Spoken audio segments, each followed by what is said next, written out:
How do the NFL playoffs work? Now, the NFL playoffs are a single elimination tournament style matchups based off of the 7 teams from each conferences that make it. Now, how do those 7 teams make the playoffs? They have different scenarios that I will get to in a moment. But at the forefront, the NFL playoffs are broken up into 2 conferences, the NFC and the AFC, and both of the conferences, the teams in the conferences will play each other head to head until a conference champion is crowned, and the winner of the conference championship advances to the Super Bowl to play the opposing conference champion to be crowned NFL champion. Now, with the 7 teams in each conference that make the playoffs, the seeds are decided by division champions and wildcard spots. Now, the seeds 1 through 4 are the division champions, as in both the NFC and AFC, there are 4 divisions, each the variation of an AFC or NFC East, South, North, and West.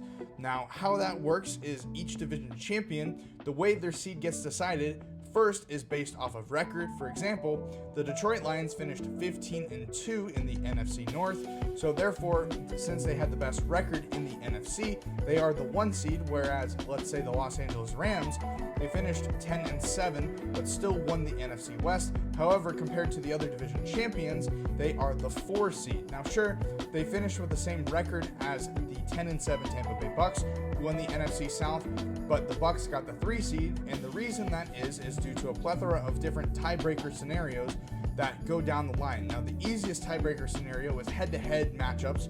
You know, if hypothetically they played each other this year, whoever won that game would get the higher seed. However, since they didn't play each other this year, it goes to other things such as strength of victory or how they did against their division and other means like that. Now, the 3 remaining seeds in the playoffs are the wild card spots, the 5, the 6, and the 7 seed, and those for each conference are simply just the 3 best remaining teams that did not win their division. Now, for example, the 5 seed in the NFC is the Minnesota Vikings, who finished 14-3. Now, that 14-3 record is better than the 3 other division winners in the NFC, that being the Eagles, Bucks, and Rams. However, they're in the same division as the Detroit Lions, the NFC North, who finished with a 15-2 record.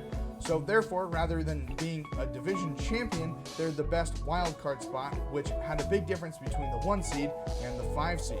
Now, the 5 seed is not bad because some years that 5 seed will play the 4 seed, which is the worst division winner, and some years that team happens to be below 500, usually teams that are often in either the NFC or AFC South some years, or even recently, a couple years ago, I believe the football team won the NFC East with a below 500 record.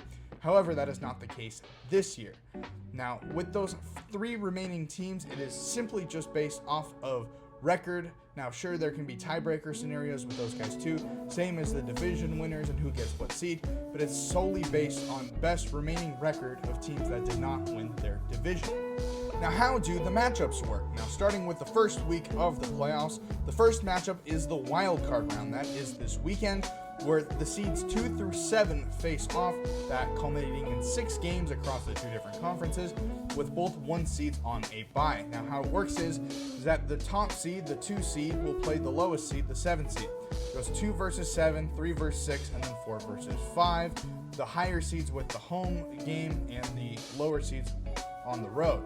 Now, how it works this year, an example of that 2 versus 7 in the AFC is the Bills are the 2 seed. They are hosting the Denver Broncos, who are the 7 seed, on Sunday. Now, the winner of that matchup will advance to the following week, which is the divisional round. The divisional round, there's only 2 games for each conference, culminating in just 4 total.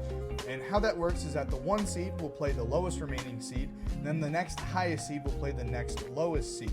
Now, the winners of the divisional matchup move on to the conference championship Sunday, which is the following weekend.